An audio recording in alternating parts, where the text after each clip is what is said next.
Because shoes are my thing.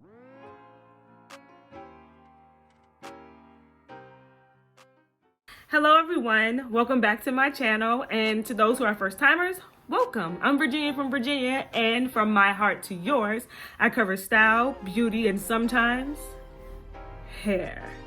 Today I want to go over some tips to possibly help you purchase your first luxury shoe, because shoes are my thing. Shoes are really my thing. Shoes over any other accessory. But let's jump right into the tips. All right, first things first, you have to know yourself. You have to know your spending habits, why you spend the way you spend. I had to come to this realization, and I had to come to it fast because I came into a new position where my income did increase, and I was very adamant about not wanting to flounder money any longer. I had to stop myself dead in my tracks because my thinking automatically went to, because I made more or was going to be making more, that I could spend more. And that's just something that I didn't want to do. And I wanted to be, and had to be, and needed to be a responsible adult. So the next step is where I really found needing to know yourself came into play, which is budget. I know, I hate the word too. I hate it. I hate it. But with budgeting comes you needing an accountability partner. And because I acquired an accountability partner, I was able to really be motivated and really be serious about budgeting and putting money away.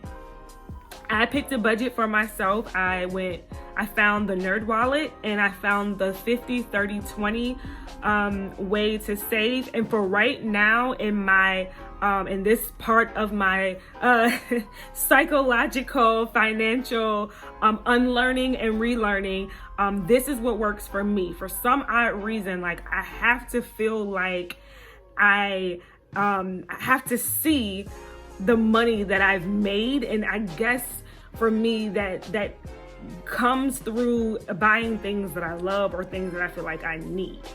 And so in order to not overspend and to at least feel good about saving, this is the budget that I and my accountability partner agreed to. I also had to come up with, had to find a budgeting strategy that would not have me tap into my savings even after I have saved up money. And I have to admit, like, even with this is June, even in the 6 months that I have been saving and putting money away and things of that nature, I still I have to practice more self-control, because I think I'm remembering, sometimes some of that muscle memory comes in and you're like, oh, I got more money. Oh, I know where it is. I'm gonna go get it. But that's another part of it where you have to be responsible with what you do have, and be just serious about your goals. And so budgeting and having an accountability partner, assessing your income, all of that goes together, and most importantly, picking the right type of budget for you. Also, with budgeting, it also helps you come up with a limit for how much you are willing to spend on certain items, whereas it be shoes, whereas it be jeans, a pair of jeans. I remember recently I wanted to buy a pair of jeans, and they were about $99. I've never spent $99 on a pair of jeans, ever. They went on sale and got them for half price. Very proud of myself, and then I got them then. And that was one of the things I just said, I'm not willing to spend $100 on jeans. I'm just not. And so that budget also helps you kind of get in the frame of mind of what you are willing to spend. Tip number 3, I would advise, it's easier said than done, but I would advise you to generate multiple streams of income.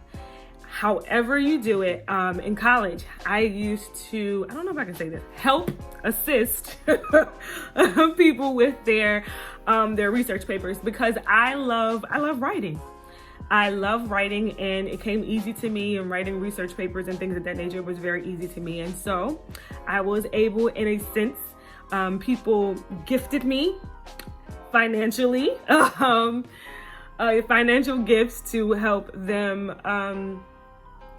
to write their papers. And that was another stream of income. Now, I have another stream of income where I am renting out a room, and I use part of that money to go towards something that I really have set my sights and my eyes on, which most of the times is shoes, because I told y'all, shoes are my thing. That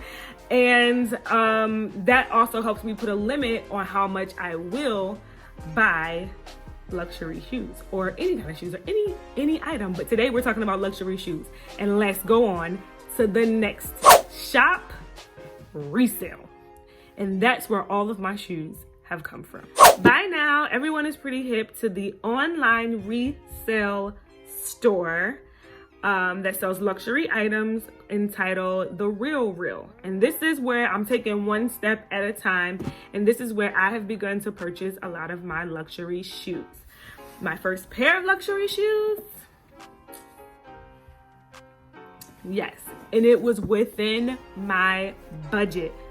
Like, not only was it within my budget, but came within the original box, original bag, brand spanking new. I chose to get these first and foremost because they were very professional looking, and these loops are, they comfortable. I can't believe it. They're comfortable. So, shop resale. Trust me when I say that it's not a fluke. Like, you have to know yourself. You have to know your likes and your dislikes.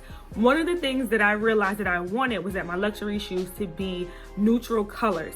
If I got anything wild, it kind of incorporated a neutral color. So, for example, I got these Balenciagas, neutral color, but a little wildness to it. And though these are probably the most worn pair that I have bought, or the most obvious, like you can tell that they're resale because the bottom soles and things are a little bit worn, it's still a good shoe. It's still a good shoe. But my babies, brand spanking new. Somebody just pulled the sticker off here, but brand, I'm not gonna get the other one out, but brand spanking new. Brand, limited edition, limited. And I did not have to go over budget. If I go over budget, it's kind of like that weight loss. When you're playing with the points, and sometimes you have points left over.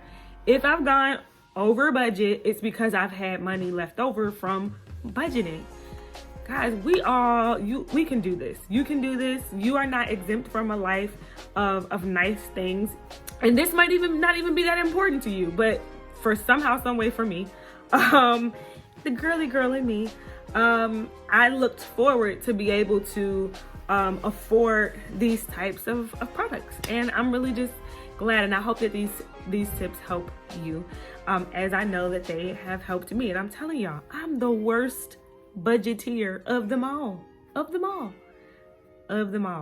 Okay? So, if these tips helped you, please let me know down below. Comment, subscribe for more videos, and I will see you all in the next video. Thank you so much for tuning in.